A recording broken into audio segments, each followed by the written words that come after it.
Howdy, y'all. I'm excited to bring you our first podcast episode with Elijah Deaton. And now, Elijah was on our special guest roundtable at the beginning of the year, I guess technically the end of last year, and he has since joined the Kentuckian. He's kind of on my staff, if you will. He helps me with certain things, and he's been bringing us some news articles, if you've noticed, on the Kentuckian's Facebook page or other social media, and he's had some great perspective on that. Now we've decided to start a podcast kind of series separate from the regular weekly episodes and keep it a little more laid back, a little more casual. We'll talk about just various things, have a little more fun, and so on. But I'm very happy to have Elijah with us and finally get him doing some more substantial stuff. I'm really excited about this. So Elijah, why don't you go ahead and say hi to everybody? Hey there. Good to be here. Okay, thank you. He did give some background in our roundtable, but do you want to give a little background again to remind everybody of things you didn't say before? Yeah, I don't know why I didn't give background to start with. Yes, so Brian's already introduced my name, but he and I grew up together. We grew up essentially as brothers. We got really close as we got a little bit older, and I'm sort of part of their family at this point, and they're part of my family as well. Homeschooled, just like Brian and his brothers. We grew up going to church together, so we have basically the same religious beliefs. I mean, there's really no difference in the way that we view things when it comes to religious topics. Since 2020, August of 2020, I've lived in North Carolina with my family. My dad started preaching at a church down here, and now I go to school in North Carolina. I go to college down here at a private institution. Great, thanks. And just so y'all know, we were kind of talking about what we wanted to do kind of for this, since it is sort of separate from the regular Kentuckian episodes. And the title, as you've probably seen if you've clicked on this episode already, is the series is going to be called Alligator Horses. And it might strike you as a little odd, but we wanted to explain it. We talked about what we wanted to do, and we threw around a few ideas, some better than others. But we decided on this, and the reason is, it was my idea. I'm going to take credit for it. Yes, I would have given you credit if you hadn't taken it. What it refers to is back in the War of 1812. There was, particularly the Battle of New Orleans, there was a guy that wrote about some Kentucky soldiers, and he wrote a song about it. And there's a particular phrase that became more prevalent during the war between the states. The 2nd Kentucky Cavalry, Morgan's Raiders, if you've ever heard of them under John Hunt Morgan, they sometimes either were referred to by others or referred to themselves as alligator horses. And the reason for that is from this song, and I'm just going to read you the excerpt from it because it's really cool. And this was by Samuel Woodworth, by the way. He wrote The Old Oaken Bucket, which I think is another song, but it sounds vaguely familiar, but I don't know much about it. So this is the part from that song where alligator horses come from. And this is about Kentuckians, and both of us are Kentuckians, so. We are a hardy, freeborn race, each man to fear a stranger. Whate'er the game, we join and chase, despising toil and danger. And if a daring foe annoys, whate'er his strength and forces, we'll show him that Kentucky boys are alligator horses. And so that's kind of where we got that idea from. Hopefully it caught your attention. Just so you know, if you're interested, that's the book that I read about that in. Morgan's Raiders by D. Alexander Brown. I know you probably can't read it. It's probably backwards. But very good book, by the way, if you're interested. And that's a little bit of history, kind of some Kentucky patriotism there as well. And of course, we're both very close. Like you said, we're brothers. We talked about one of the other potential names was Blood Brothers, because it's sort of our thing. Kind of casually have some fun, but also talk about some issues and see where things go. So this is the pilot episode, if you will. And we're actually mainly going to talk about, what we're going to start talking about is Ukraine, and we'll see where it goes from there. Elijah wanted to talk about that. Of course, it is a important topic. It's also kind of interesting in its own way. We haven't seen war like this in many years. Something I talked about when I did the live stream on Facebook about Ukraine the week of the invasion. And so hopefully I think it'll be really interesting. What did you want to kind of like get us started with, Elijah?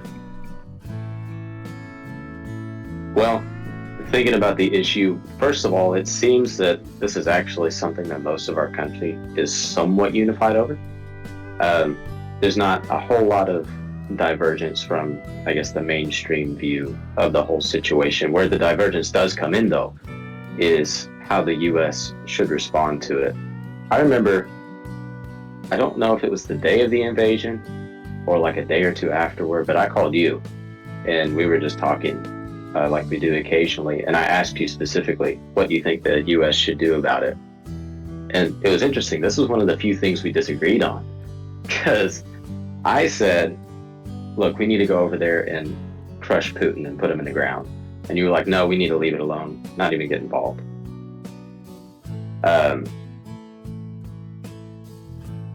Because I am very used to following your lead on a lot of stuff. So I was like, well, maybe I had it wrong. But then, quite honestly, I don't think my mind has changed the more I've seen about it in the news with the way Putin has been behaving.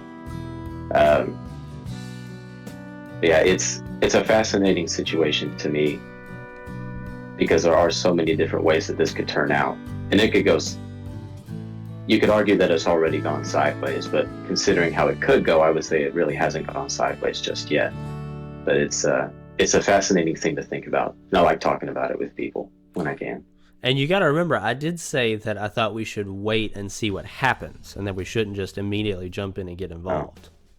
Oh, that's okay. an important I don't distinction. remember you saying that. Well, I did. Yeah, it is interesting. I tend towards, I guess, isolationism, if you will, and there's so little that we know. And one thing that I mentioned is, also considering the former Vice President Biden and his decision-making or lack thereof, his leadership or the lack thereof, I don't think we should be sending any of our boys to war. They're just going to be wasted by politicians. Okay. Yeah, I remember you saying that. I did agree with that statement. Like, okay, with the decision-making that's in power at the moment, maybe it's a better idea not to. But and that's not to say we should never get involved. I know that there's a lot of things that we just don't know, and that's something that still strikes me as weird about the whole situation. We still don't know why Putin wants to invade Ukraine. We don't know why the Russian military has done so poorly and why they seem to be using outdated equipment and stuff, like not just outdated equipment, but by and large outdated equipment. Why their logistics seem so bad. And I have some theories as potential options, and it may be because Putin doesn't know what he's doing, or he's not, he doesn't have as strong a grip on Russia as he thinks, or whatever. But I also know from my study of history that one of the easiest ways to get things a lot worse than they were before is to underestimate somebody like Putin. He is intelligent, and maybe he's not that effective in what he's doing here, but maybe there's something a lot bigger that we aren't seeing yet. And so it's been like, okay, let's not just jump in and get involved. Of course, there's also the element that really the focus on Ukraine is more a distraction of recent events anyway. Things like the fact that nobody's buying into the disease stuff, and the recent changes of the CDC and exposing Fauci of stuff, and all sorts of different things, and now the release of the documents from Pfizer that are showing huge amounts of side effects for a particular medical treatment. I want to be careful what I'm saying, because this will be especially on YouTube, and I don't want them to. Oh, yeah. I would like to avoid that getting kicked off, but if we do, we do. It's the truth. So. We all know what medication you're talking about. Right, just to be a little careful, But But yeah, there's so many things going on. Now we've had the stuff with Hunter Biden's laptop, and they've admitted that was true, and that it was basically being covered up and everything, which a lot of people knew beforehand, but a lot of people didn't, or refused to accept it as in their decision-making process, because it's like, well, the media said that it wasn't a big deal, or maybe they knew it was there, but they didn't realize how big of a deal it was because the media didn't get into it. And there's a lot of things going on that the stuff in Ukraine is more political than anything, And that's not to say it's not serious. That's not to say my heart doesn't go out to the people in Ukraine and Russia. Yeah, it's sad when anybody has to go to war, but sometimes when people do. And at the same time, I know there's points that have been made that Ukraine is not really all that great of a country either. They're not way better than Russia, and then, there's a lot of things to consider. It's like, okay, they're not some freedom-loving America idolizing democracy, right, or republic, and they have a lot of corruption, and they have a lot of a certain amount of tyranny, a lot of corruption, and I mean, it's one of those things that all the stuff with Hunter Biden and the oil company over there in Ukraine, and Biden on video saying that he threatened to withhold government money from a person if they didn't get this investigator off of Hunter Biden, all sorts of stuff like that. And that doesn't mean that my heart doesn't go out to the people of Ukraine, but their government and their country is not this paragon of freedom, and that's something we have to remember as well. And it's like, okay, are we going to support every rinky-dink nation that gets invaded by somebody who we share values with neither of them, right? It's an important discussion to have, And I tend to be like, we've got enough of our own problems. It's not like they invaded England, which granted we share much less in common with England than we did 15, 20 years ago or 100 years ago. They've gone really off the deep end as well, but yeah. Yeah. My reasoning for wanting to get involved right away, which I was a bit trigger happy in that, but the reasoning I had was, if we look weak now, then I think it would only invite China to make moves on Taiwan in particular, but really on the whole South China Sea area in the Pacific. And I've seen reports that they are steadily making some moves that at least appear to be toward that end of wanting to take Taiwan. Of course, I think with Biden in office, they were going to do it at some point anyway. And I kind of think Biden's just going to let them do it. And that's the thing. We look weak regardless. But I understand what you're saying from like a principle standpoint. We should do something. And I get that. But also like from the practical standpoint, like really shouldn't. Like this wouldn't have happened under Trump. And actually, I think Trevor Noah was making a point about that. This wouldn't have happened under Trump because, he was crazy or whatever.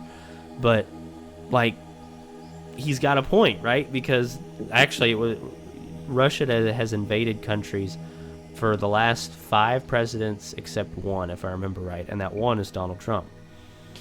And it's one of those things, with Biden in office, we're weak regardless. And honestly, the hesitation from China to a certain degree is probably based off a U.S. response, but also as a large degree probably based off the other Pacific countries that have already been working to try and hem in their power, Japan and South Korea and India even, and of course Taiwan itself, which has a very, very strong military. People probably don't realize that because it's so small, but because of the nature of the history of Taiwan and everything, they've maintained a pretty powerful military. Yeah. So Taiwan itself would not be an easy nut to crack. Right. Speaking of Taiwan and its history, though, back several months ago, I think it was last semester, I did a little bit of reading on Taiwan's history. Not much, but just because I was curious and it was coming up in the news quite a bit. And I don't know how many listeners would be familiar with its history, but essentially what it was there was, and correct me if I'm wrong, Ryan, but there was basically a civil war going on between the Chinese nationalists led by Chiang Kai-shek and Chinese communists. And of course, the communists ended up winning that war, and they drove out the nationalists, and the nationalists settled on Taiwan. Yeah. And I think it's a shame that the U.S. didn't do more to help the nationalists, because Chiang Kai-shek was an ally of ours during World War II. He helped us out. If I'm not mistaken, he was the one who provided landing strips in China when we would bomb Japan or something like that. It's kind of weird. I know the bombers landed in China. It's kind of weird with that situation in World War II as well, because technically we were allies with the communists as well. But one of the things about it, so they'd been fighting for a few years when Japan invaded China. And what the communists did was, under Mao Zedong, he was the guy in charge even then. Basically what they did was they sat back and let the nationalists fight the Japanese by and large. And they kept getting supplies and resources and training from Russia, especially after the war, but even during the war, later in the war especially. And they also were resting up. They weren't losing men. They weren't fighting. And then the nationalists were doing everything, and they were receiving aid. And the communists were receiving aid from the U.S. as well, but they were receiving U.S. aid. I don't think the nationalists received communist aid from Russia. But then, like right after the war ended, I think in 1946, the communists restarted their offensives. And of course, for a lot of reasons, not just the combat, but for a lot of reasons, the nationalist government had been weakened, and they were driven out and destroyed. Well, not destroyed, but large numbers. And there were some incompetent nationalist generals that surrendered like without a fight. There was a lot of bad stuff that happened, but they had maintained a very powerful military. And technically, we were allies with Taiwan, and we didn't recognize the Chi-Coms as a legitimate country until President Nixon. But even then, we did things like in Korea. Probably don't realize this, but one of the things in the Korean War, of course, if you don't know this, at the beginning of the Korean War, the South Koreans and the U.S., technically it was a UN operation, but it was mainly U.S. and a significant number of British. Most people other than that, there weren't many troops, but mainly U.S., honestly. And I think there was a significant number of French as well, but much less than the British.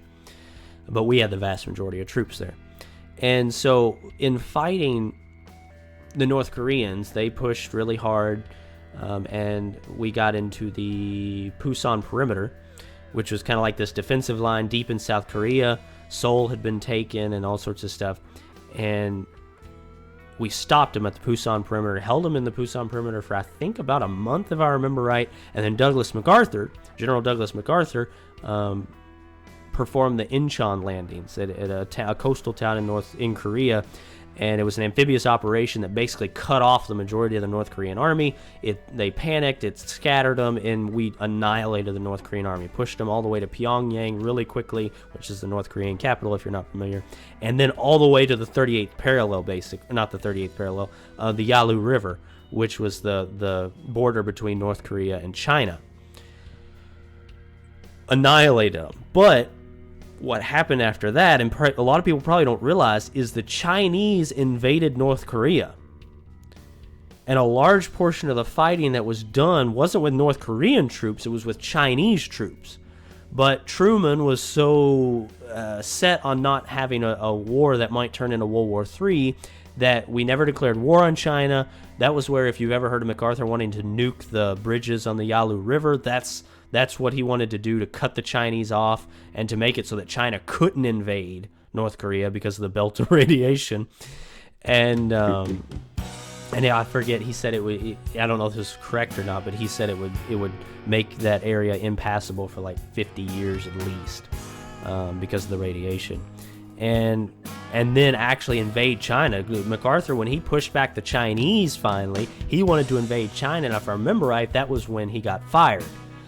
Because he was about ready to invade China on his own, and Truman kept backing down. And I have a lot of opinions on Truman. I understand what he was doing, but I don't think he was right in any way. But I'm trying to remember how we got here actually now. Started to talk about Russia and then Taiwan. Oh, and China's history to a certain degree. And Taiwan, I think it was about the time of the Incheon landings, Chiang Kai-shek was still in charge. And don't make no mistake, the Chinese nationalists were not like American patriots at like the revolution. They were very tyrannical at times, and they had their own sets of issues, but by and large they were way better than the communists, and as we've seen from history, way better than communists in general. But he had offered, he basically told, I guess it was the UN Defense Council or whatever that council is called. It is the Defense Council, right? I don't remember. It might be Security Council. Security Council, that's it. Is it the Security Council? And he basically told either the Security Council and or the U.S. military / Truman that I'm ready to invade right now. I'll invade China. He had the spot laid out. They had troops ready. And Truman sent, I think it was the 5th Fleet. I don't remember. He sent basically an entire naval fleet and blockaded Taiwan. So they couldn't basically, if they wanted to declare war on China, they were not allowed to leave their island. And that was separate from U.S. operations. It was something he was going to do on his own. And to make sure it didn't happen, we blockaded a sovereign country that was supposed to be our allies because Truman didn't want what he saw might be World War III. And that's part of the history of Taiwan, but also they do maintain a powerful military. And they have been, at least used to be, aggressive about even trying to take back China from time to time. Of course, now China has developed, thanks to getting money from the entire free world for the last 50 years, has developed quite an infrastructure and base that they never developed until, people don't realize that China was a third world country until, I guess, the 80s. And they started getting so much money from the free world that they were able to actually start building up. They had nothing, basically. It's one of those things, of course, it was history. Again, I understand what Truman was doing. That doesn't mean I agree with it. Okay, if we had fought China, honestly, it probably wouldn't have been a big deal. I don't know that we would have really had much trouble with China. Because, even the divisions that Mao sent across the border to invade North Korea and fight the Americans, they were, from what we could tell, like the best divisions that he had, and they were awful. The only thing that could have been said for them is they were loyal more than probably most Chinese divisions at the time would have been. They still got annihilated by U.S. Marines and other servicemen, but they were loyal. And it's one of those things, especially with how tenuous the power of Mao would have been in such a large country as China so early on. We probably could have pretty easily toppled the Chinese government in China, honestly, the communist government in China. Yeah. But again, politics, and I feel like Truman was more worried about what he saw as potentially being a bad thing in politics and stuff than actually doing what was right. And even the way he definitely was. Even the way we dealt with Russia in World War II, which of course would have been Roosevelt more, but Truman to a certain degree. And just the way we kept backing down to who we found out late in the Cold War really did not have the infrastructure and the military that we thought they did. And you could argue part of that would have been the degradations of communism over the 40 years before, but still, when we got our U-2 spy planes up and stuff, and we were taking pictures of Russia and actually could see what was going on, it was like, oh, they didn't even have the nuclear stockpile we thought they had.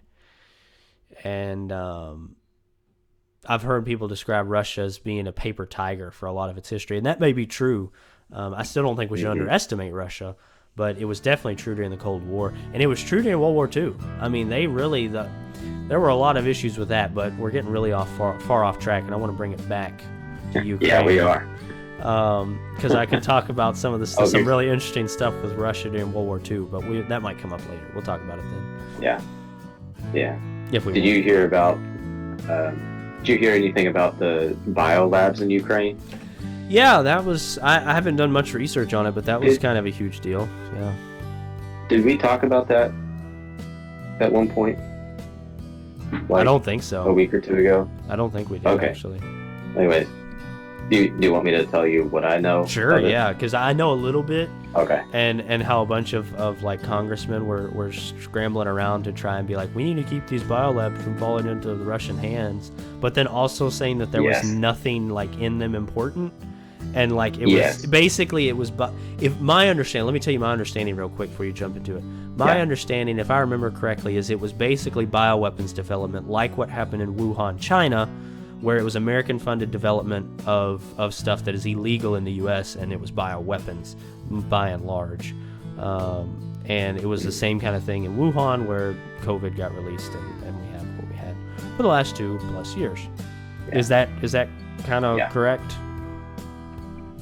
Yeah, that's basically correct. Now, the information I have is all gathered from the Daily Wire. I trust them as a news source, and I would assume that most of the listeners would as well. So yeah, basically, the when this issue of biolabs first came up, I think our government denied that the biolabs existed. Or no, Ukraine denied that there were foreign operated biolabs in Ukraine. And that's very specific wording, like, oh yeah, there are biolabs, but just none that are foreign operated. Right.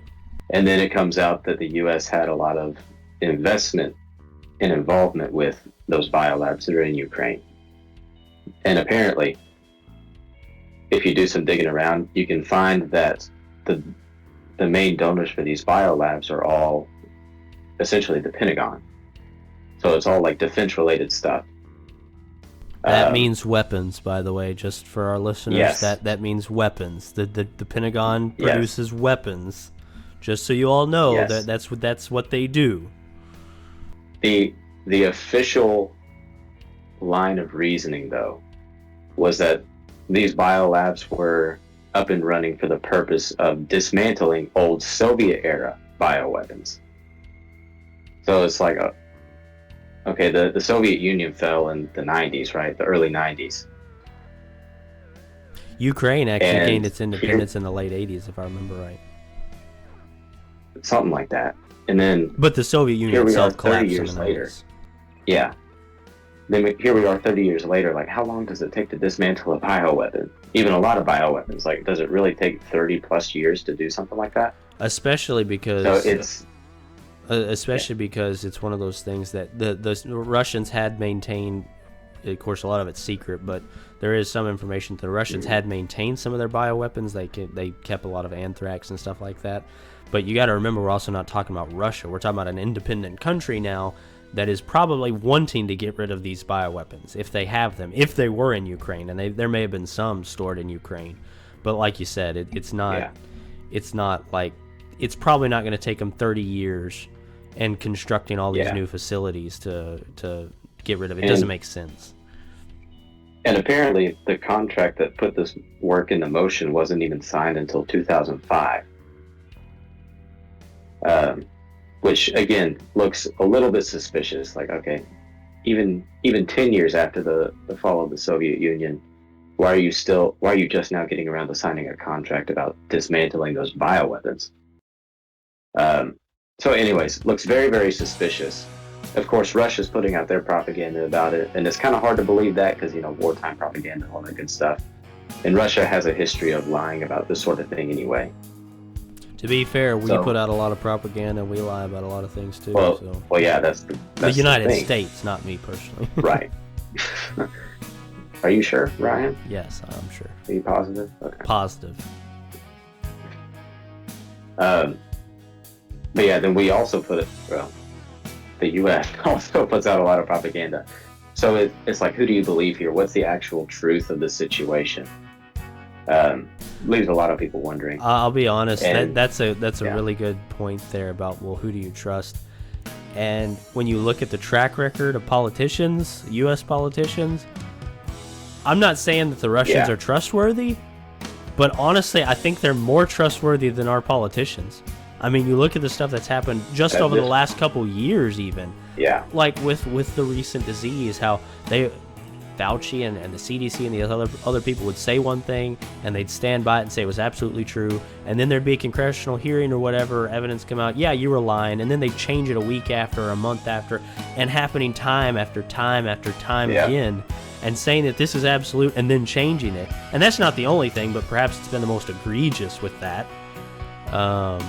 Again, I'm not saying the Russians are necessarily trustworthy, but they're probably more trustworthy than politicians on it. I mean, seriously, like I'm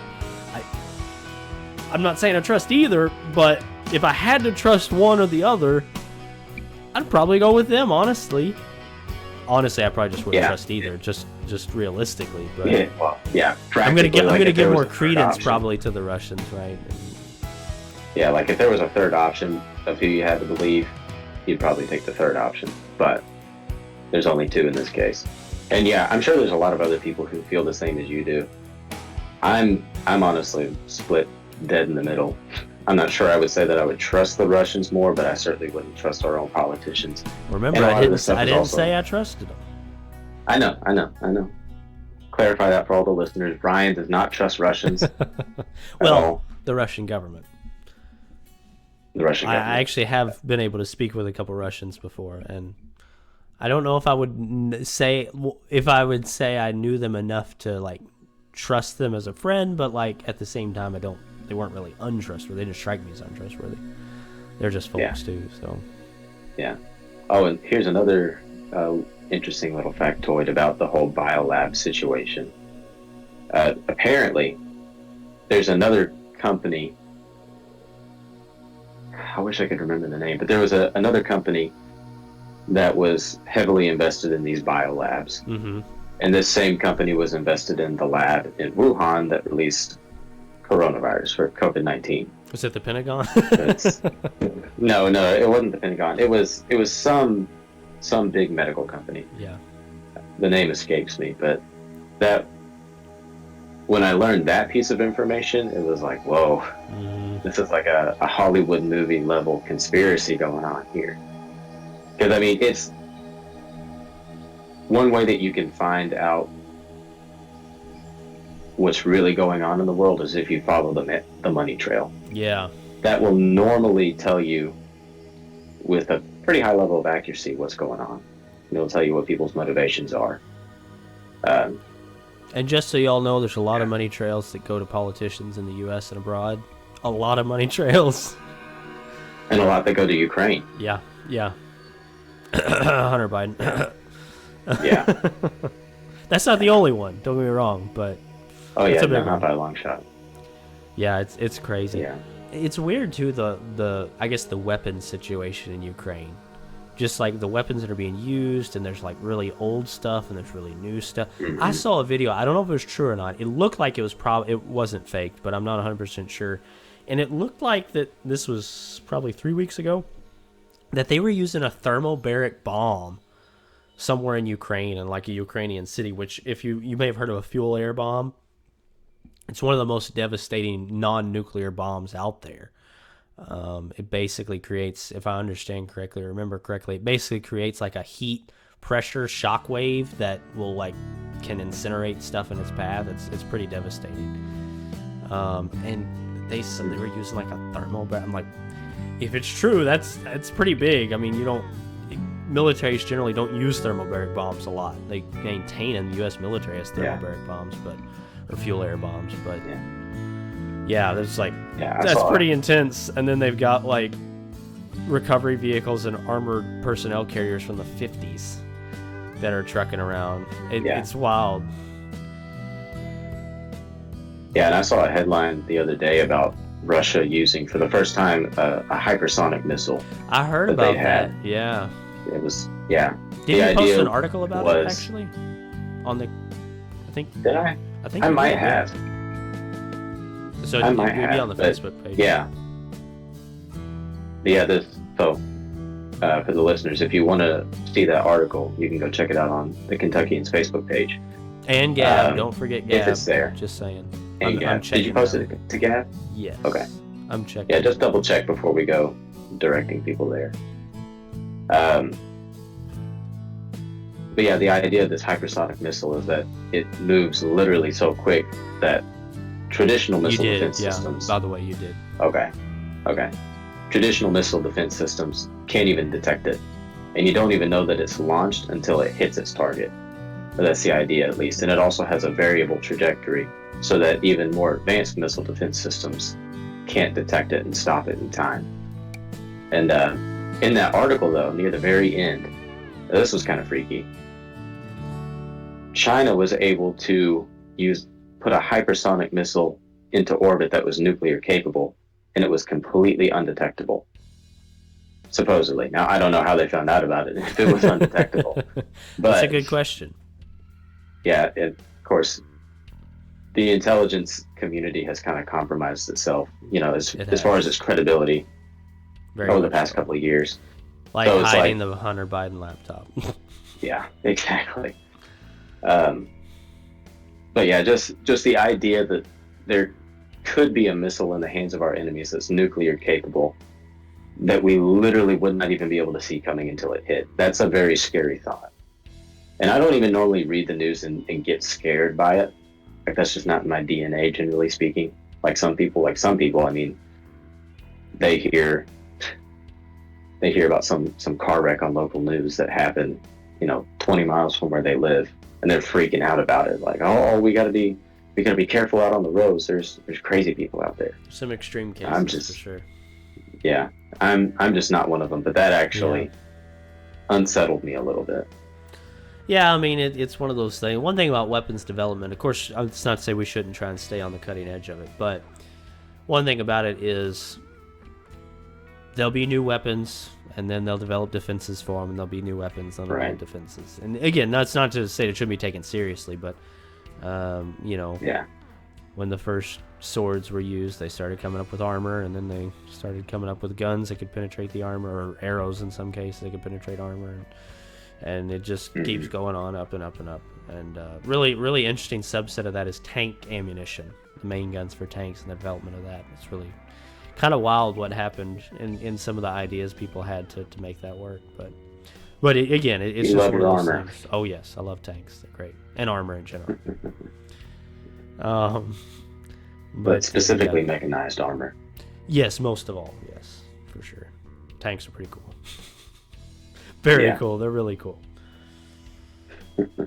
I found out something. So I was watching a video. And it was talking about some of the weapons that were being seen in Ukraine in the war and everything. And it's kind of weird that like there's AK-12 showing up, which is they're supposed to be Russia's newest battle rifle.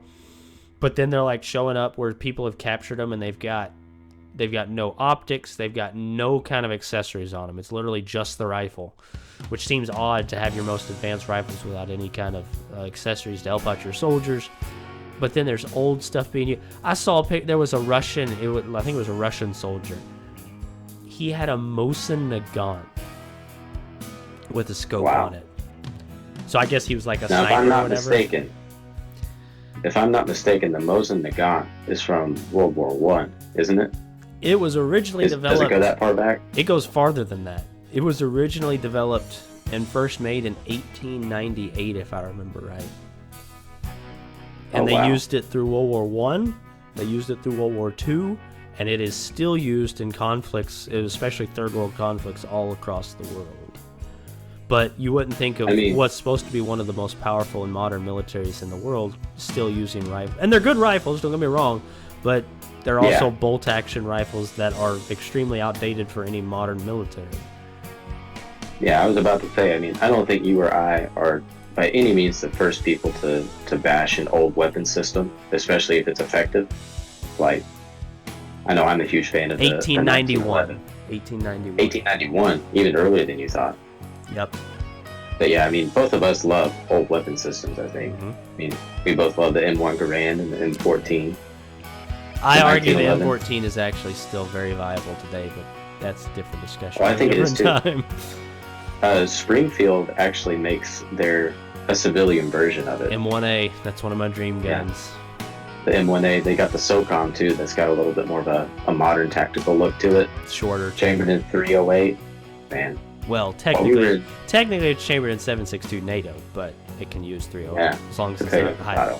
Well, if you put a high-powered 308 round in it, you could blow up your receiver, but well, just don't do that.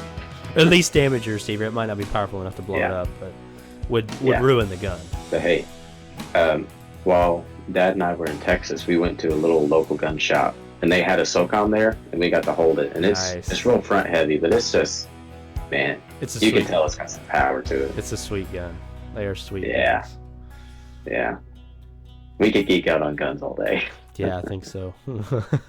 But yeah, it's so weird. Like, literally, there's this Russian soldier, full camo kit and everything, and he's got a Mosin Nagant with a scope slung around his shoulder. And it's like... Yeah, that's crazy. What? How does that happen? Yeah. I guess if he's good with it, if he can get his job done with it, then I guess it ultimately doesn't matter. But it still does give this appearance of just outdated, old, clunky. Well, it also, I mean, there's a reason that you don't really have bolt action. I'm not going to say there aren't any bolt action rifles that snipers use anymore, but it's very rare. Like, there's a reason that semi-automatic rifles are so common, even with sniper rifles. The Russians have, what is it, the Dragunov and what is it, the AKV, is that it? Whatever their sniper rifle, they're like relatively modern sniper rifles, and they're based off the AK platform. But and then, like, why in the world would you give a guy a bolt action rifle that is not, it's just not as effective? There's a lot of things other than just it doesn't have a higher rate of fire. The kind of scopes you can put on it are going to be more limited, the kind of velocity, and there's a lot of different things, and the ammo, because I don't know that it uses an old round. I think it's 7.62 by 54R, I think. And it's a good round overall, but it's also pretty old. And I can tell you, if you have like an upgraded version of it for modern rifles that still use 7.62 by 54R, I think the AKM, which is Russia's equivalent to the M60, M240 light machine gun, I think it's chambered in 7.62 by 54R. But the thing about that is, it's very different to have a round from 1918 that's chambered in that, and a round from 2002 that's chambered in that. That's one thing you mentioned, the M1 Garand. You can't take modern 30-06 and even regular 30-06 and put it in an old M1 Garand from World War II. It can blow the gun up, because you're talking about things like the powder is so much more pure, so there's a lot more pressure that is generated in a round that is identical statistically to something from 80 years ago. And so you're talking about, like, it's just not the same. It's just not as effective. And I doubt, granted, there were Mosin Nagants made up at least until the 50s, but still, it's a similar issue, and I have a hard time believing that there is any good reason that he has a Mosin, and that it is in any way better than any other more modern option. Yeah. Now, how is Ukraine's military equipped? Are they fairly modern, or are they in the same state? I've not kept up with actually, that I think they're fairly modern. I had actually heard a little bit before all this happened. Their armor is relatively modern. They have I think they use mainly T-72s, but they have I don't know that they're domestically made. They may be domestically made in Ukraine, but they also have like a lot of upgrade kits and stuff like that. Maybe T-64s, I don't remember. And they're supposed to be pretty good. They do have T-80s, which is some of the very modern, the most modern Soviet or Russian tanks are T-90s, and the T-14, which has not seen combat, I don't think. I don't know that it's really functioning like they want it to. But the Ukraine has, I think they have T-80s, and they have upgraded T-72s and T-64s. And I assume that they've done all right. At that point, a lot of what you get to is how well trained are the crews and that sort of thing. Yeah. Their rifles and stuff, they use a lot of the same that Russia uses. Now, they don't use the AK-12, although there's been pictures coming out of Ukraine where guys are like capturing them, and it's kind of because they're not made in Ukraine, but it's kind of like, oh, I've got an AK-12, which is an advanced rifle. I don't know that they use them that much. Of course, they're using AKMs and a lot of old stuff as well. They use a lot of AK-74s, I think, but I think there's even been some AK-47s that have shown up, which uses a different, which is much older. I mean, the AK-47 is a outdated gun at this point, especially for modern military. And they've been. There's this bullpup rifle that's based off the AK platform that Ukraine has developed independently, that a lot of their special forces have been using, and they're supposed to have been really good, actually, from my understanding. What's that battle rifle that Russia's been using? What is it? AK-12. AK-12. Yeah. Gotcha. So it's kind of interesting. I mean, of course, one thing about it is they are also, like, I know Ukraine has armed a lot of people with AK-47s, because that's what they had in reserve. And of course, it's not, the AK-47 would hold up much better in a modern battlefield than a Mosin Nagant would, but it is technically outdated. And of course, they've got a lot of civilians and militias and stuff fighting. So there is perhaps more variety with Ukrainians, but part of it is just because they're calling in everything they've got, right? I keep putting my arms on the table and it makes the camera shake sometimes. I gotta quit doing that. They've also been using javelins a lot, which are a pretty advanced anti-tank, I think it's an anti-tank and anti-air system. If I understand, it's fire and forget. Like once you fire it, you can immediately go back into cover. It has self-locking or whatever, target locking, and it's it's been very effective. The javelins have been great. I heard that I think Poland or Sweden was sending a bunch of anti-vehicle weapons to Ukraine, like 100,000 or something. One thing that's interesting that I find interesting is I don't think RPGs have been used very much. They haven't even shown up in many pictures, because if from video games and stuff you might not think of it, but the RPG was partly, if not primarily, devised as an anti-vehicle weapon, and it is not near as effective against modern armor as like the javelin or stuff is. If you hit the right spot, it can still be effective, don't get me wrong, but it is not what it used to be. And it does have a certain anti-infantry role, but my understanding is it's not been used that much compared to others anyway. Yeah. So that's kind of interesting. A bit more hodgepodge with Ukraine, I think, but then again, it seems like Russia's been kind of hodgepodge too. And there's some kind of wild stuff, I guess, that's been coming in and out. Yeah. I found out there's this grenade launcher the Russians have. It's like a modern grenade launcher, kind of like if you've ever seen the old, what they call it, Thumper, a grenade rifle that we used in Vietnam and stuff like that. It had a wood stock, kind of wonky looking, but kind of like that, where it's a single shot. I think it's single shot grenade launcher. This one's shorter. It almost looks like a fat pistol, actually. But apparently, I found this out as well that I didn't know was a thing. Of course, it can shoot a wide variety of different grenades. Apparently, they have a thermobaric grenade for that thing. I have no idea how a thermobaric grenade works, but that's reported that they have them for this grenade launcher. And I found out those existed like 3 days ago, but it took me a second to remember what thermobaric was, but then I remember you talking about the bombs. Yeah. And how they're like some of the most devastating non-nuclear bombs. So yeah, that's interesting that they put that technology into a little grenade. Kind of crazy too, right? Yeah. That's scary. Yeah, it's wild. I mean, I'm sure we have. I wouldn't be surprised if we don't have something similar, but still. Oh, I'm sure we do. Man. Oh, did you? I don't know if I sent you this headline or not, but I saw one like a day or two ago. I think it was yesterday, that U.S.-Russian relations are on the verge of breaking, according to the Kremlin. Yeah, that wouldn't surprise me if it was. Although I saw something, I think it was last week, where Biden will run his mouth about something.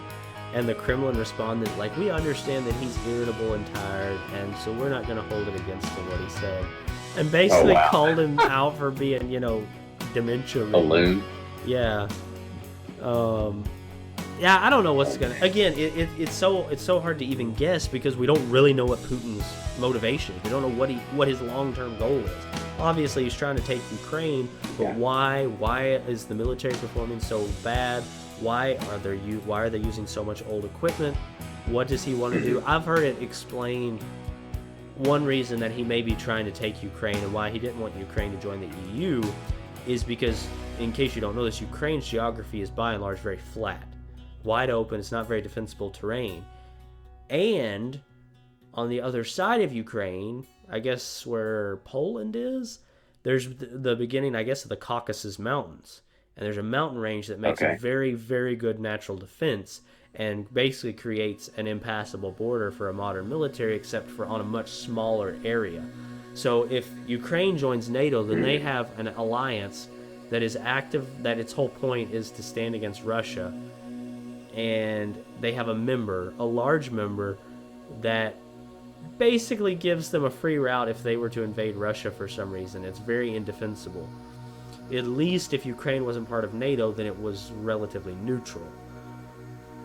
So maybe that's part of the reason. So he has a stronger defensive position against NATO. I think there's a valid argument that NATO may even be outdated, honestly. I mean, the whole point was to stop the Soviet Union. Then the Soviet Union collapsed and NATO stayed around, and now Russia is defensive again. And not to justify it, but also I don't know that it's completely unreasonable either, when they're the world's punching bag still. Yeah. And that's not to say Putin doesn't deserve it, but Putin hasn't been the only guy in charge of Russia after the collapse of the Soviet Union. and we've still basically treated Russia like the Soviet Union. And it's one of those things where you treat somebody a certain way long enough, eventually they may just conform to what you fit them into. And I'm afraid that may have been part of what's happened and why we've gotten to this point with the invasion of Ukraine is we've treated them as the Soviet Union for so long, they're just turning back into the Soviet Union. I mean, it's like if you don't have any allies or any friends except China, and don't get me wrong, China and Russia are not exactly allies, but when you basically push and push and push and you cut off relations and you put in sanctions and everything else, the only people you may be able to turn to is China. And China recognizes that because nobody likes China, although they won't do anything to them. And so then you can make China and Russia friends, quote unquote, when normally they wouldn't have been. And maybe you could have brought Russia into the fold and we would have never been dealing with this problem. But we are, because I think you have, honestly, it's political, right? They've used Russia as a political punching bag because it's convenient and because people, the old Cold War sentiments still survive to a certain degree and everything. And it's made, in a sense, I'm not saying I believe this, but you could argue that it's justified Putin reacting and making the decisions that he's made. Because, we've basically demonized him. And if you're going to in charge of a country and you're constantly being demonized by other countries, it's not unreasonable to do something or to think of defending yourselves from them. Because you know that they don't like you at the very least, if not outright want to attack you. And again, that's not to justify what he did, but at the same time, it's not. I think we need to realize that it may be the quote-unquote free world, the West's fault to a certain degree that all this has happened because of how badly we handled things. Not anything new. Oh, yeah. You look at Vietnam, you look at Nicaragua, you look at Panama, look at Venezuela, look at Cuba.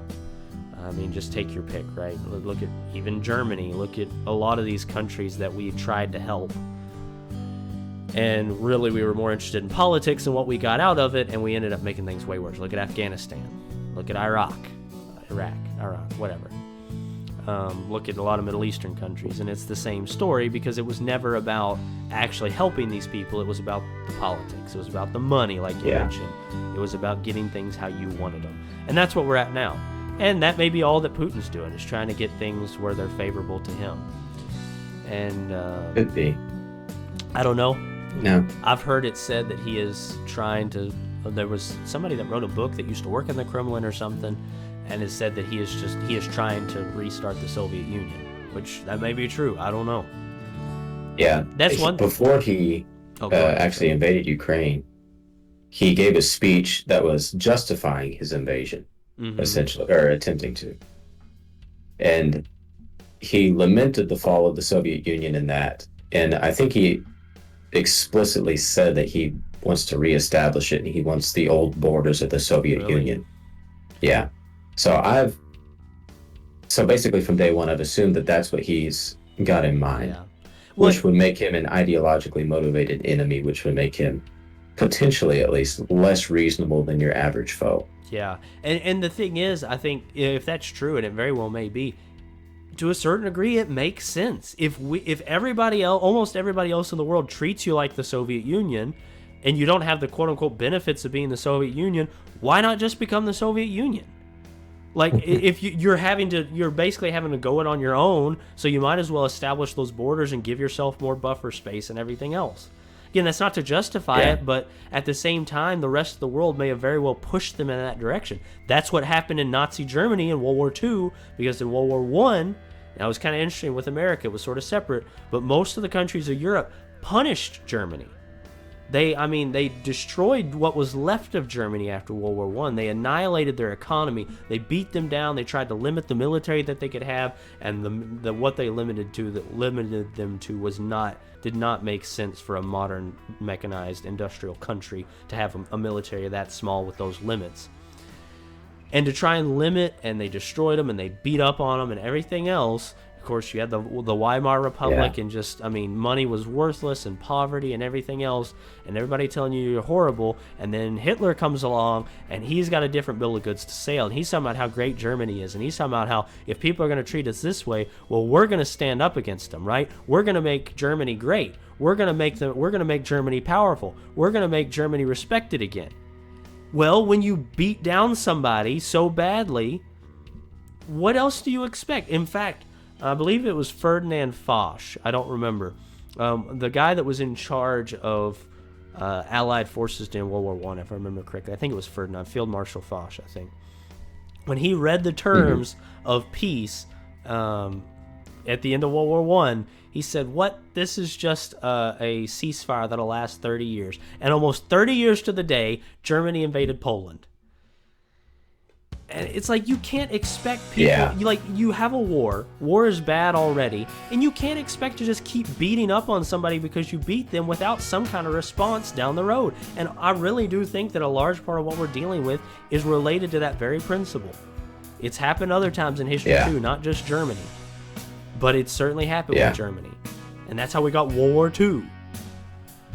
Yeah, even in the interwar years between World War I and World War II, I think there were cartoonists and satirists who were making jokes that there was going to be another war, a couple decades down the road. Yeah. However long that individual person thought it would be. But yeah. And people have been saying the same things about Russia for several years, and they're not wrong. Look at what happened, right? Now we've got the invasion of Ukraine. And it's kind of funny because World War I and World War II are very much connected conflicts. I know there are plenty of historians who say that they are essentially the same conflict. They just had, like you said, a 30-year ceasefire. But it definitely, as you've been saying, World War II grew out of World War I. And the Cold War kind of grew out of World War II. And now this conflict seems to be growing out of the Cold War. Yeah. It's kind of funny. Like, this is a century-plus long conflict if you really want to trace back all its roots. Yeah. And again, it's interesting. It's not to say that Putin is justified. Oh, yeah, no. But at the same time, it's like, put yourself in his shoes. He's in charge of Russia. He is a tyrant. There's no doubt about that. He holds a huge amount of power. That doesn't mean that he doesn't care about Russia. That doesn't mean he does it in the right way. But he may very well care very deeply about Russia. And he may see the only way he can really protect Russia, because everyone else hates him, is by establishing a new effectively communist empire. Again, that's not to say that it's right, but at the same time, that's not to say that it's totally unreasonable either. Yeah, you got to understand the psychology of the people you're dealing with, especially when you're in the middle of a war. Yeah. To use the World War II example again, all through the 30s, Churchill was warning the free world about Hitler. And nobody wanted to hear it. Nobody. He was saying, man, this guy is off his rocker. He is going to do something really bad, like start another world war. Yeah. And people were like, no, we don't want to hear it, because they were so war weary after losing basically a whole generation of young men to this horrible conflict on a scale that they had never seen before, never even dreamed of when they were growing up, for sure. And Churchill is trying to get them to all see that that's what's coming if they don't do something about this guy called Hitler and his brown shirts. And of course, he makes them all look like a fool. Well, Hitler makes them all look like a fool and makes Churchill look, like Nostradamus in 1939. Yeah. It's also interesting, too, with the current conflict in Ukraine and with Russia, because one thing that I've noticed is, it's not to say that Putin isn't ideologically motivated, but he has not been motivating Russia ideologically, if that makes sense. Hitler, the Imperial Japanese, all these different tyrants, even to a certain degree, Kaiser Wilhelm during World War I, and a lot of these people, they have had an ideology, Stalin and Lenin and, all these... And they've pushed it, right? That's been their motivator for the people, the Vietnamese and the communists in North Vietnam and all these different things. There was a motivator, and there was an ideology, there was a goal, right? And that has not been apparent with Putin. And maybe he said that he wanted to reestablish Soviet Union, but you talk about Hitler. Hitler was elected chancellor in was it 1933 or 35? And then, he was in power for several years before World War II, and he did a lot to try and push this ideology. Now, of course, it's not to say everybody bought it, because there was a certain amount of bullying with the brown shirts and later the SS and stuff like that. But there were a lot of people that at least believed it enough to not say anything, and a lot of them to go along with it. And yes, there was a certain amount of fear, but there were people that agreed with it. And honestly, some of their message, if you take it away from the radical parts of it, like if you were to take specific excerpts, it wouldn't sound that unreasonable. And then the way that he executed was like, whoa, what in the world? And that's not to say all of it, but some of it, like, we're gonna make our country respected again, right? We're gonna actually be able to have a decent military and be able to defend ourselves. Like, on its own, that's not that bad. And then the way that he did it was just completely psychotic. And then he had his other, like, actually just generally psychotic stuff. But still, the Aryan super race and stuff like that. But part of the reason was there were parts of his message, is what I'm saying, that appealed to more reasonable people, and at the very least made it easier to justify what was happening. And it's that issue with nationalism as opposed to patriotism, right? You're appealing to things that aren't in and of themselves bad necessarily, but you're doing it in a way that is bad. And again, that's part of Hitler. Some of Hitler's message was just flat out bad, most of it really. But there was enough that kept your average German, to a certain degree, again, either supporting it or at least justifying not saying anything against it. And that's where nationalism is dangerous. And that's why you want patriotism as opposed to nationalism. Because patriotism is wanting what's best for your country and the people of your country in the context of right and wrong, in the context of staying true to the things that actually matter.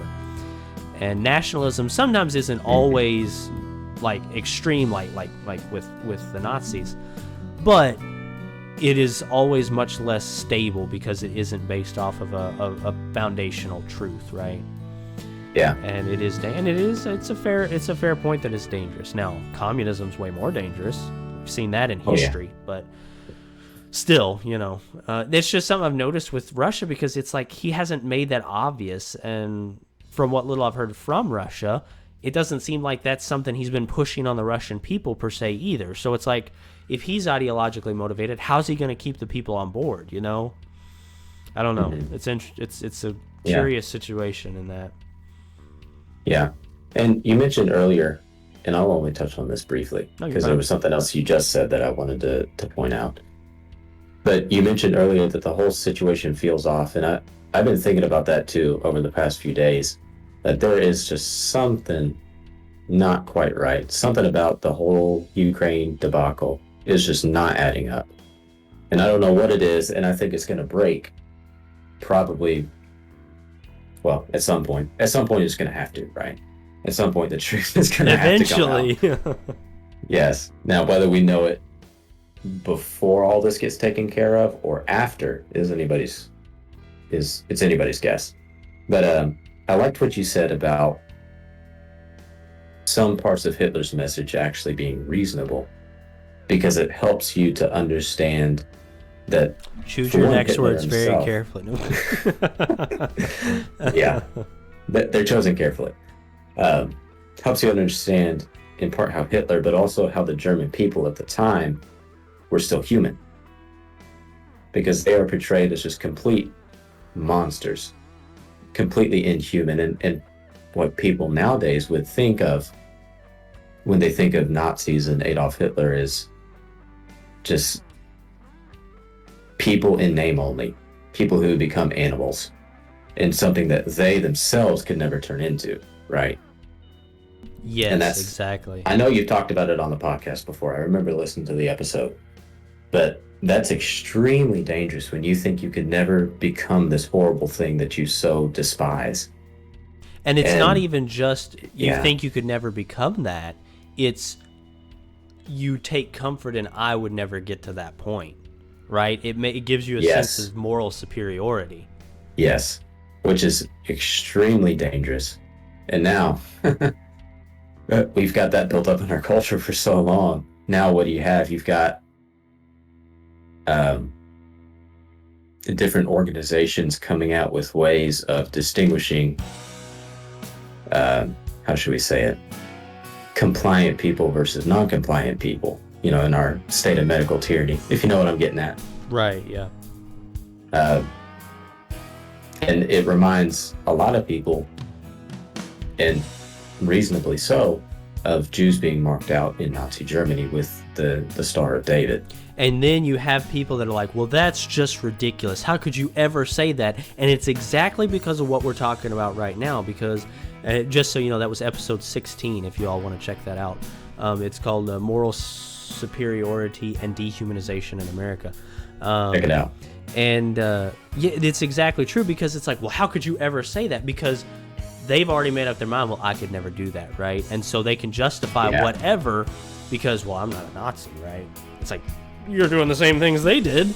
And, and like, if you just look at the history and you look at what was done, you look at the actions taken, you see a lot of disturbing parallels, but you make that discussion like, well, no, that couldn't happen. No, that there's no way, because they've already made up their mind, because they take their sense of value comes from not being a Nazi, right? And the fact that anybody can do that. And there's something that I said in that episode, and I've said to you before, and the key with that is, the key with it is, of course, drawing a blank right now. Just lost it. Yeah, the issue isn't that the Nazis were monsters, because they weren't. The issue was Nazis were humans, were people just like you and me that did monstrous things. And that's uncomfortable, and people don't want to admit that it could be them. And it, like you said, it's very dangerous. Yeah. It's very dangerous, and that's an excellent point. Yeah. It was, how often, it will sound unrelated at first, but I'll bring it back.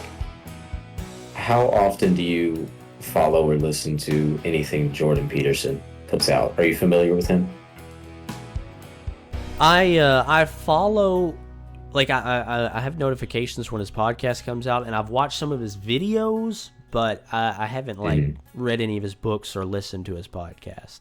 But okay, I have heard some of his stuff, and a lot of it I really, really like. Yeah, it's very interesting to me. I've watched quite a few of his videos, and I think I tried listening to one of his podcast episodes. Didn't get very far in it. But anyway, one thing he's mentioned before is that all human beings... No, if you're going to say it, you have to say it in his voice. I couldn't do that. You can't do a high-pitched Canadian philosopher's voice? No. Okay. Okay, back to business. But he said that all human beings have genocidal tendencies. And I was like, wow, that's all human beings have genocidal tendencies. You gotta get even right. yours is just too low. Yeah. Even yours is just too low. He's got a strangely high and airy voice, not a whole lot of resonance. Yes. I would love to see someone who could accurately impersonate him. Yeah. But it is a good point. Because I know I couldn't do it. But yeah, all humans have genocidal tendencies. And I mean, think about it. It's us or them, right? Yes. Everyone in some area of their life, in some area of their mind, has this us or them mentality. And I think what this is connected to is the value that you place on these other people. And everyone just about has a group of people that they just don't value as much as other groups. And in some cases, I guess you could argue that it's justified, right? Like, nobody really values serial killers, right? Nobody values cannibals or rapists. other than leftists, you know. Well, they like to give them free passes and say that it was society and not them that caused them to commit horrendous crimes against other people. Yeah, it's terrible, and that's not even your average liberal, honestly. That's really not. That's the deep end leftist a lot of times, but still. Of course, that's gradually becoming somewhat more mainstream. But yes, for the moment at least, it is generally just far left whack jobs. But I thought that was an interesting thought that he had about all humans having genocidal tendencies. I think it's extremely accurate. And I think it's one thing that, again, helps you to understand how people can do such horrible things. Yeah, absolutely. And and the people that think that they can't do it are probably the most likely to, honestly. The people that think that I would never. You really think that a lot of Germans in 1936 were like, yeah, I'm gonna definitely help, slaughter 6 million Jews, right? I'm definitely gonna help start the most devastating war this world has ever seen in recorded history. Like, no, of course they didn't think that, and they may very well have said, we'd never get to that point. And guess what? They were right in that point in a matter of a few years. Yeah. And it starts gradual too. That's another part too. It's not like it happens all overnight.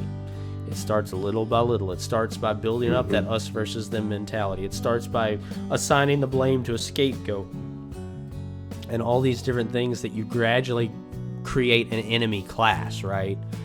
And like for Hitler, it was the Jews mostly. The communists would have fallen into that as well, but of course, the Jews were perhaps the most well advertised, at least today. And and that's another thing you saw. It is mostly died off now, but you saw a lot of the same patterns with all the stuff with the recent disease, and the same patterns of little by little turning everyone that disagreed with what the government said, even though it changed all the time. If they disagreed with it, they turned them into evil people that wanted to murder people that were the source of the problem. It was gradual, but you could trace that pattern all the way through, and fortunately, they have been more and more exposed. There's been a lot of pushback against it, and a lot of progress has been made. But still, there's a lot of people that bought right into it. They were lockstep with the brown shirts, even though they wouldn't see it that way. That's exactly what they were doing. Yeah, that is very interesting. And this is America. We can never do that. We're a free country. We're the best country in the world. We can never fall into that sort of trap. And here we are. Yeah, exactly. Oh man, there was something I was gonna say, and you just kept rambling on, and I forgot it. I'm good at that. Yeah, you're a master at it. You should get paid to do it. I'd love to get paid. Oh man, what was it I was gonna say? I was gonna make a great point. Like, I promise it was gonna be a wonderful point. Probably the best point I made this entire episode. And you just ruined it. You're welcome. I'm much obliged, sir. But yeah, I mean, it was something about COVID and the medical tyranny. Well, what was it? I don't know. If I could read your mind, I would. If you could read my mind, you would just see confusion at the moment. That's a fair point. Yeah. Oh man, it's just like right on the edge of my conscious thought. Hey, you may remember it a little bit. Yeah, I might.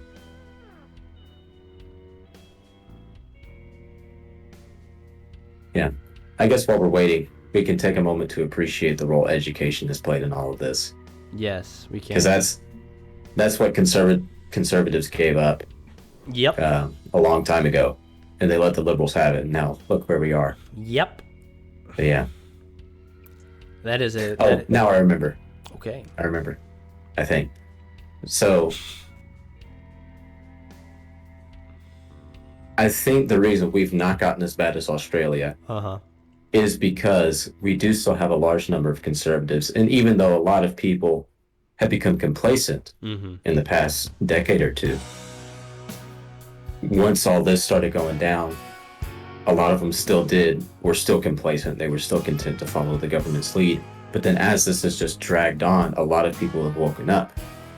Yeah, because there were the people at the start that already had made up their mind, but the people waking up is the important part, in my opinion. Yes. So now we've got these people waking up, and it's good. It's good that the system seems to be at least somewhat correcting itself. But I remember listening to a podcast years ago, I say years, like 3 years ago, maybe. Anyway, sometime back, I was listening to this podcast, and one thing that was brought up is, well, the whole podcast was essentially about how systems work, like general systems in general, whether it's mechanical, whether it's organizational, governmental, whatever. And one point that was made is that a lot of people see a correction. So like something goes awry and then the system correcting itself. They see that correction as the system working. And what these guys pointed out is that no, actually the system didn't work like it was supposed to. That deviation is actually a sign that it was just a hair away from breaking. Yeah. And that something has to be fixed in it. And so that's what I see in our nation at this moment. We have perhaps narrowly averted disaster with all this COVID stuff. Because quite frankly, I think it could have gone worse. Oh yeah, absolutely. I think it could have gone way worse. Look at places like Australia and Canada. Yeah, it easily could have gotten worse, but we seem to have at least somewhat corrected ourselves. But I'm afraid that a lot of people are going to just become complacent again because their faith in the system will be restored. You know, if conservatives come out on top in this whole struggle, which if the midterms are anything to go by, it looks like we will. Well, you got to remember, truth, go ahead, what's right will win no matter what, and we never need to forget ultimately. That.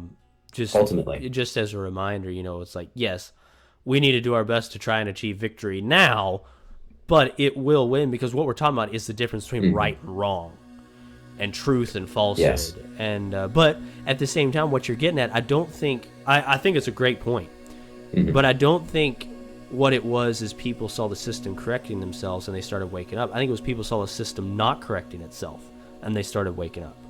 So the reason the system has kind of corrected itself is because people saw that it wasn't, and then they started stepping up, which is different than just watching it do it from the outside and, okay, well, it must be fine. Plus, that is true. You throw in the fact that there's been so many issues like this, maybe not to this magnitude, but so many issues like this over the last few years, and it's only gotten worse and worse and worse. I think it is pushing people to wake up. And hopefully it'll be long term, like you're saying. I mean, I do really hope that. And hopefully, of course, most of all, it's people turning back to God, because you want to know how we've got teachers trying to teach kids about sex in like second grade or first grade, and teaching them about all sorts of sexual misconduct and homosexuality and transgenderism and all this messed up stuff, and hormone treatments and just all the degradation that you can think of that now they're pushing on almost infants. The reason is, at its core, is because we've forgotten God. Because if you don't have any absolute standard for moral behavior, have at it. What does it matter, right? Who cares that 50+% of transgenders commit suicide? Who matters that the ones that don't probably will end up in a shallow, young, cancer-ridden grave? Who cares? Feels good. I mean, who cares that it destroys the family unit and literally degrades the foundation upon which any kind of structure or system or society or country is built on, the family unit? Who cares that it does that? Who cares that, a huge percentage of homosexuals, if they adopt children, those children will be sexually abused? Who cares, right? There's no right or wrong. What's it matter? Yeah. And that's what we have to remember, because if we don't have that core, it doesn't matter. You can never justify one thing being any more wrong or more right than the other. And we have to remember that. And I think one thing about all this stuff recently with COVID and everything is it's pushed people to really start digging into those things. And of course, things like war and other tribulations hopefully get people to think about their eternal destination and the kind of decisions that they're going to make for their life, the kind of character that they're going to have. And you better have it figured out when you get sent to Ukraine and you take a bullet in the chest, because there ain't going to be any time to figure it out then. Yeah, no. And it's one of those things in the U.S. we've been so blessed, but also spoiled, because we've been at peace for so long. And even when we have real issues, it's been so easy for so many Americans to just pretend like it ain't happening. And you can only do that so long. Reality catches up with you eventually. But you have to have that foundation. And you wonder, you look at some of the school shootings that we have, as rare as they are, and thankfully they are extremely rare, but they do happen. It's a tragedy when they happen. But a lot of times, and maybe not just school shootings, but also mass shootings in general, again, rare, but when they do unfortunately happen, a lot of times when you look at these people's creeds and their reasons for doing what they did and everything, a lot of times there's a trace back to, I'm just an animal. What does it matter? Evolution. Yeah. And what does it matter? I mean, if that's true, they have a point. Yes, there is a logical consistency to it, because there is. I mean, if we are indeed animals, then why should we not act like an animal? But of course, all this traces back to hundreds of years ago, not even before Darwin came up with his theory of evolution, when there was this push for rationality. And for whatever reason, rationality was defined as removing God from the picture and saying, I don't believe in all that stuff. I just believe in what I can see. Yeah, they took it to and the of course, extreme. It's, I can't even call it rationality, because, I mean, Romans talks about through his invisible attributes, he will be clearly seen. So it's rational to look out at the world around you and see the intelligence behind it. There's nothing irrational about coming to conclusions about the unseen based on what you can see. That's a totally rational way to think. But to separate the two. Yeah. And where was I going with this? How it was rational, but like... Oh, I remember. But I think it's funny because around the same time that whole push was happening, there was also a ton of scientific discoveries and technological innovations and whatnot, and exploration being done on a huge scale. Yeah. And the funny thing is, a lot of those guys who made those important discoveries at least had respect for God and the Bible and had some belief in that. Oftentimes it was their motivation to do what they did. Yes. Not all the time, but oftentimes. That out of that movement, somehow those dumb philosophers got a hold of that movement and pushed God out of it. And now, a few hundred years later, here we are. Well, of course, the core with that is because as humans, if there is no God, if there is no standard, then we can do whatever we want. And and especially makes life easier. You're right, yeah, and quote unquote. And especially when you come from a society that is structured, that is disciplined, that is relatively moral, and does have pretty decent standards in it. It's like the West. Then it's a lot easier to say, man, I wish I didn't have these restraints. Let's just try and figure out a way that we can say that they don't exist. And then you get into where we are today, where depression and all sorts of mental diseases are at an all-time high, and suicides are really high, and people are miserable, and there's chaos everywhere. And then it's like, wait a second, why did we get rid of all these standards? But when you come from a position of, and if there's any privilege, that's privilege, a position of being in a moral society, then it's really easy to justify. It's like where when you're a teenager just getting out of the house at 16, 17, even 18, if say you go to college or whatever, and you grew up in a house where your parents were not overly strict, but they had rules for you and they expect them to be followed and everything. And what do you want to do? Well, you want to go out and you want to just live it up, right? You just do whatever, and I'm on my own now, I can make my own decisions. And then hopefully you don't fall into this too long, but a lot of times what kids do is they live that way for a few years, they're miserable, they realize that that's not how the world works, and they mature up and they start being more having more discipline and more morality. And of course that's a microcosm, and generally it's going to be a little more harmless than the large-scale rejection of God on every level, but it's the same concept. As humans, it's natural for us to want that, especially when we're in a position where we don't realize how good we've got it. And so that's where kids fall into that really easily, because they don't realize how good they've got it with a family that does set standards for them, that cares about them, wants them to do well, and understanding that part of doing well is doing what's right and not living it up and living like a heathen, Mm-hmm. Yeah, and it's something I find funny about the whole theory of evolution. So modern day scientists almost exclusively believe in evolution. That's right? not true. And a lot of these. That is not true, and that's something we need to. The majority? Oh yeah, I don't even know that it's the majority, but definitely not the vast majority. There are large numbers of scientists that either don't agree with evolution in general or actively oppose it, and that's something that we need to start teaching people about. If you want to get into it, go look at something like look up the Institute for Creation Research or Answers in Genesis, stuff like that. And part of what they do is find scientists that don't believe in that, and there's a lot of them out there. Okay. And there's a lot more than we realize. And honestly, it's been growing in the last 10 to 20 years. It's been growing a lot, where you're either you have a lot of scientists that are either turning to outright creation or intelligent design, which is just one step away from full-on Jehovah created the world in 7 days. And that's something that we need to really start recognizing, and something I'm going to talk about eventually on the podcast, but I haven't gotten to it yet. Well, you just did. Now I just did. That is something that we do need to realize. It is by no means a consensus among scientists that evolution is real, that it's even a legitimate scientific proposition.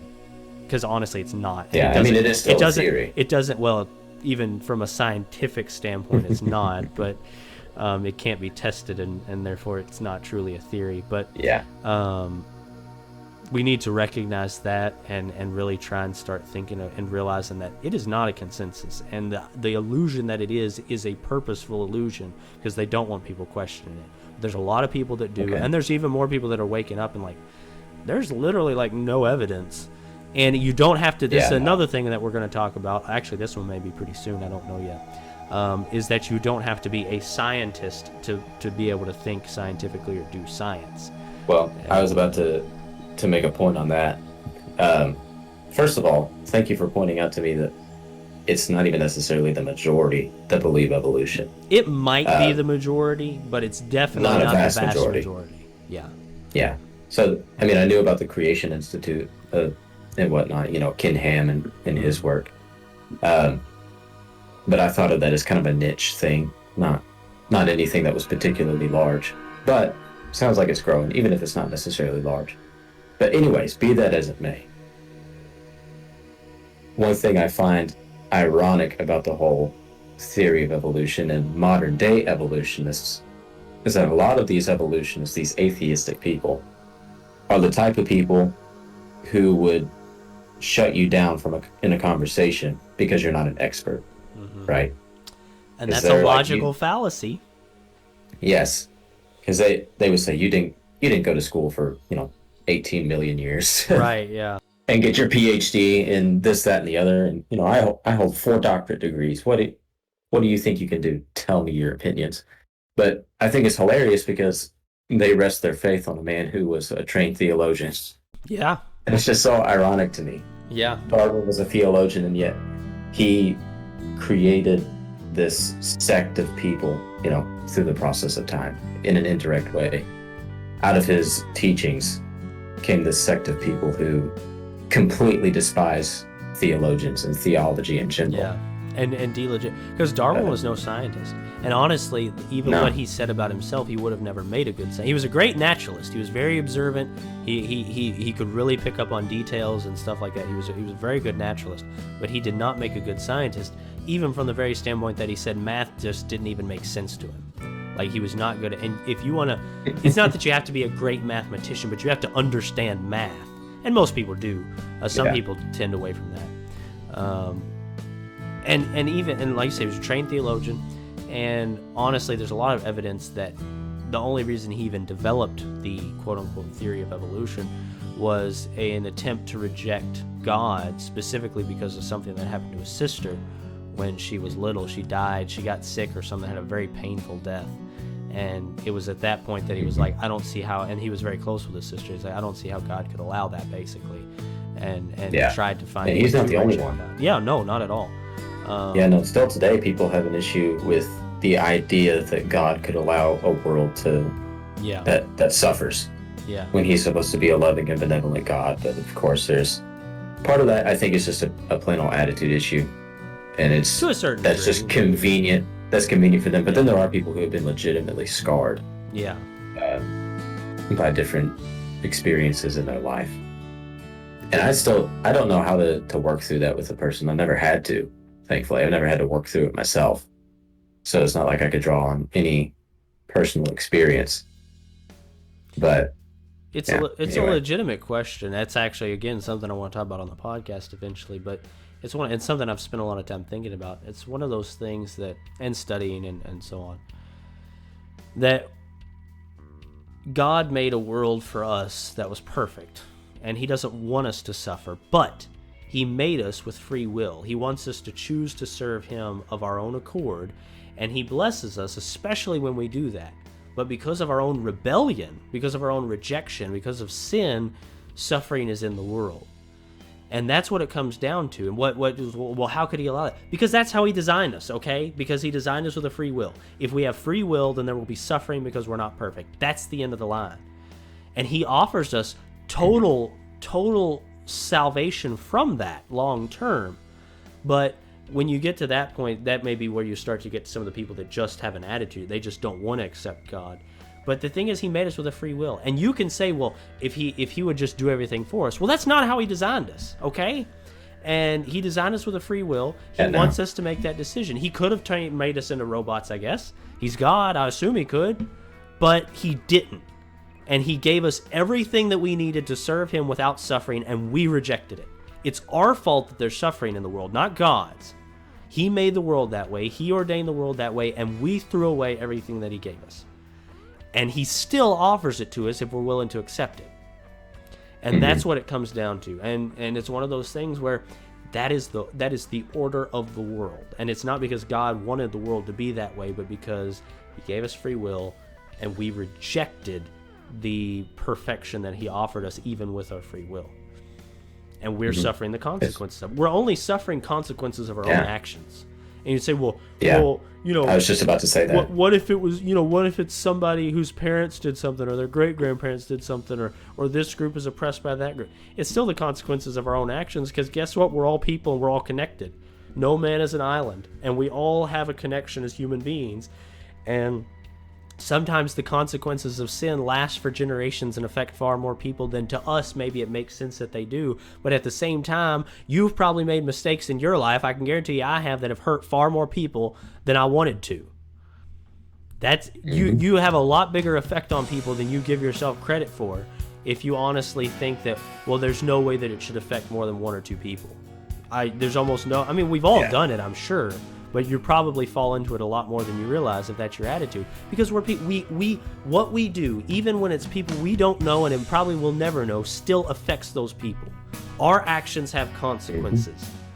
And that our actions may affect somebody 10 generations down the road if we mess up bad enough.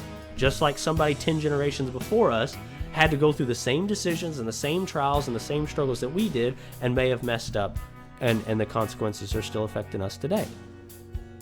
And it's not a big issue. Yeah, go ahead. Sorry. I was just gonna say that's a big issue with a lot of leftists these days, is they don't want consequences to their actions at all. You can see it in every facet of their ideology, and it keeps them in this childlike state of behavior and thought. And that's I want everything my way. Why can't everything be my way? Exactly, and that's why you get these people who go on rants on TikTok and Instagram, that nobody cares about. And, well, some people do care about them. Some people get thousands and millions of views doing garbage like that. But, yeah, it's a sad thing. But what were you going to say? But it is a legitimate issue, and I think it's legitimate. There are people that ask that question honestly. I mean, I've asked that question to myself honestly, right? I've tried to figure out, well, what does the Bible teach? What is the answer to that? And it's a legitimate question. It's in and of itself. You can ask it honestly. Now there are people that don't ask it honestly for sure, but it's one of those things. You'd say, well, why did God give us free will? I mean, you could ask that question, but you could also ask, why did God make us at all? Why did God make gravity work? I mean, you can ask that about anything. The fact is that He did. And if we go to the Word of God, what He revealed to us is His will for us and everything, we can learn, okay, well, God wants us to be happy. God wants us to live a fulfilled life. But that's because he designed us to operate a certain way. That's not doing whatever we want. That's doing things his way. Because he provided, yes, he gave us free will, which, because we rejected him, it has brought suffering. But at the same time, he also provides way more than we ever deserved in providing a very happy, fulfilled life, if we're willing to accept that. And we can live super amazing lives, even though they may not be just, sunshine and rainbows all the time. We can still live very happy, fulfilled lives despite all the sin and suffering that's in the world, because God's provided that. Why did he provide that for us? Why did he provide us it? When he gave us free will and he gave us the Garden of Eden and a perfect world for us to live in, and eternal life, why did he do anything after we rejected him? Why didn't he just incinerate everything? He could have struck us all down then, but he didn't. And you could ask why. And you know what? I can say his love, I can say his grace and his mercy, and those are true answers, but also, that's as far as I know the mind of God. The only way I know the mind of God is what's revealed in his word. And there may be other reasons. There may be his whole justification for making the universe. I don't know what that was, but he wanted to. And he did it despite knowing what was going to happen, despite knowing the way that his children would reject him. And he did it anyway. And he made a plan so that if we were willing to follow his will, we could follow him and be saved from that rejection. You can ask why all you want, or you can accept, well, this is the way the world is, and it's obvious that God loves us, even if I don't understand every tiny little facet of it, and understand that suffering, while tragic as it is, and God takes note of human suffering. There's multiple times in the Bible that makes clear that God does take note of human suffering. And sometimes he relieves it, and he always offers relief for it. He offers everyone relief for it if they're willing to take it. But at the same time, that's how he made the world, with a free will.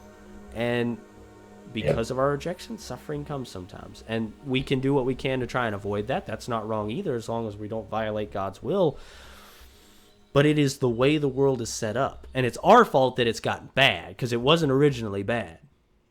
But we can have salvation. We can have alleviation from suffering if we're willing to take it. Again, you can say why, and you could say, well, I wish, why didn't he just make it where we didn't have free will? Why didn't he just make us all saved? Well, he didn't, okay?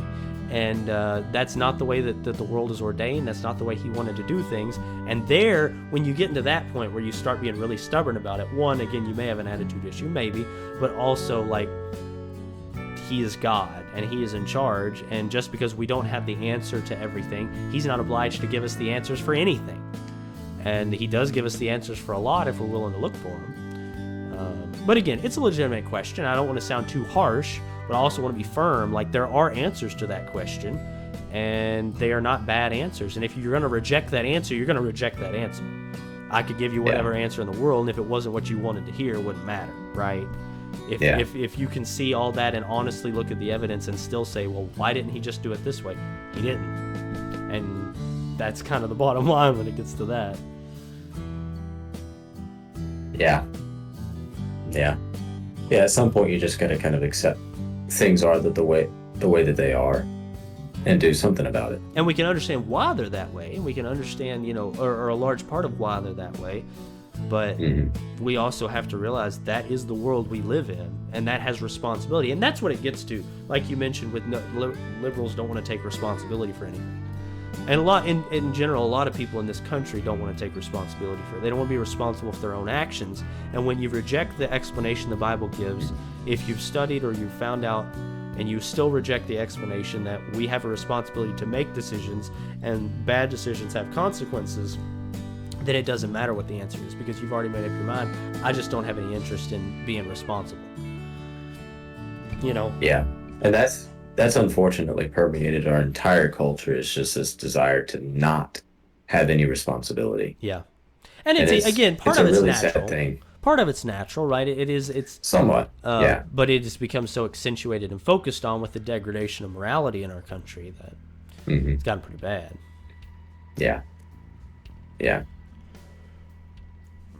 But we can be tough. We can stop that trend right now, individually, right? We can, that's what we're trying to do. Exactly, right? And it's not easy. We're not saying we're perfect. We struggle all the time. We're just people just like anybody else.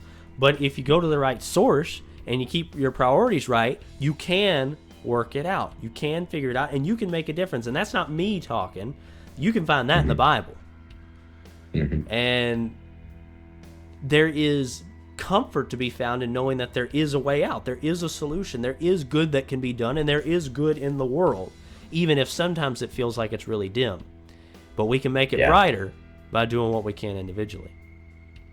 And helping helping other people helping other people as well, and those sorts of things. And that's part of what I try and do with the Kentuckian, right? Yeah. And of course, glad to have That's why I Elijah hopped on. Yeah, exactly, right. And glad to have him on board. So it's something that we really need to consider, but it's not something that I can answer for you. It's not something Elijah can answer for you. You have to make the decision yourself. And maybe it's hard to make the decision to do what's right, and it's hard to make the decision to be responsible with your freedom and a lot of the different things we talk on the Kentuckian, to do those things. But I guarantee you it's a better way to live.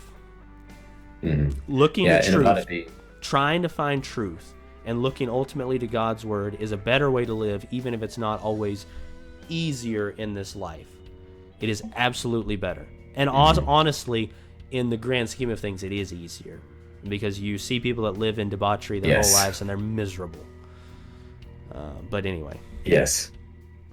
Yeah. About it being a decision, though.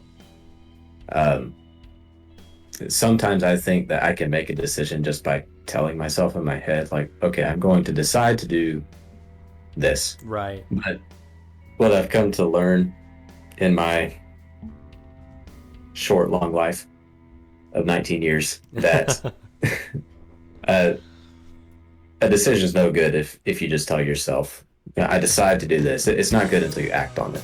Yep. You've not really made the decision until you actually start acting on it. Particularly if you come to a point where you take a big action on it, right? Yep. Like if you decide you're going to go to college, you can tell yourself, I have decided that I'm going to go to college. And then you start researching colleges, but then you never get past the researching stage. Well, did you really decide you were going to go to college, or did you just kind of tell yourself? But then once you actually start applying and you accept, and you get accepted and you put down your deposit, that's actually showing that you've made the decision to take that course. Right. Yeah. And there was something else you mentioned that I wanted to comment on. Something about decisions, taking responsibility. Anyway, I'll just leave it there. There's my 2 cents on making decisions. Well, it comes back to that old adage, actions speak louder than words. What you do shows what really is important to you. It shows what you really mean. It shows what your character really is. It shows what your real motivations are. Actions speak louder than words. And if you don't really want to go to college and you don't do anything about it, you can say all day long, I'm going to go to college, but your actions showed you weren't. And of course, one of the, I guess, struggles of being human is trying to make sure that your words and your actions are the same, right? If you say something, you're going to do it. If you decide, you're at the point where I have decided, and this was something that I don't know, I don't guess it's exclusively American, but perhaps was something Americans were known for. Like, if you said you were going to do something, if you got to the point where you decided, I'm going to publicly say that I'm going to do X, Y, or Z, I am going to do my level best to do X, Y, and Z.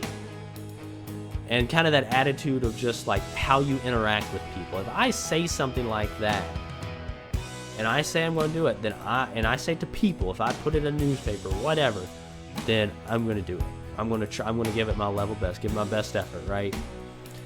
And again, maybe not uniquely American, but at the same time, is something that was very common among Americans, and just being intentional about what you say and what you do, and your sense of duty and responsibility, and balancing that with your desires and your dreams. And there is a balance to be made. I don't think you should, in general, if at all possible, and generally I think it is possible, that you don't sacrifice one for the other. You don't sacrifice your dreams for your sense of responsibility, or all your dreams. Sometimes you may have to cut some things, and also that you don't cut out responsibility to chase your dreams.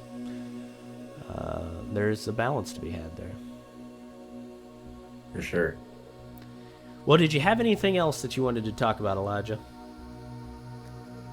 Oh, I don't think so. I mean, I can have a mildly philosophical conversation like this for a lot longer. But Right. We'll we save only it. got so much time. We'll save it for the next episode. Of course. Hopefully, again, this is something that I can't remember if I mentioned this. We do want to do this regularly, the Alligator Horses series. Yes. But we haven't decided on a schedule yet for how often we're going to do it. We'll figure that out. Doing this pilot episode will help us figure out when and how often we want to do these sorts of episodes. Again, this is separate from the regular Kentuckian episode, just to be clear. Don't forget to share this episode if you liked it. Again, trying to be a little more laid back. Once we get in the groove of it, we'll probably be a little more laid back and fun too as we go along. Hopefully. This is especially new for Elijah, and I think he's done a great job. But this is only the second time he's done something like this. You're welcome. Thank you. So it takes getting used to. I've been doing this now for well over a year at this point, and this will be this isn't like regular, but this will be like the 53rd episode that I've done. And so when you do it that much, like if you're trying at all, you can't help but to get a little better and a little more comfortable. But Elijah's done a really good job, and I look forward to working with him even more. Hopefully we'll be able to bring him in on some other stuff as well. But again, don't forget to share this. I hope you enjoyed it. Help us get it out there. Be something a little different compared to what the Kentuckian normally does, but also we get some more content for y'all. I know that is something that has been requested before, and of course, this not being like a full-time job yet or anything like that, it's sometimes hard to make sure I spend the time on it or have the time to spend on it. But don't forget also that we have our Facebook, our Gab, and our Instagram pages. Again, don't forget that Gab is in a Facebook alternative that's actually pretty good. So if you've got that, if you can get that, I would highly recommend it. So definitely check that out. And as we kind of mentioned at the end, if you do what you can, even if it seems little, it does make a big difference. Sharing, liking the stuff, subscribing to the YouTube channel, which we have, which hopefully there'll be a video version of this podcast on there if you want to watch it. It makes a big difference. And never sell yourself short in your actions actually helping, actually doing good, because they do. And it's key for the Kentuckian to grow. Don't forget that either. If you'd like to support me in a more personal way, my Patreon is linked below, as I mentioned, and the other pages are linked as well.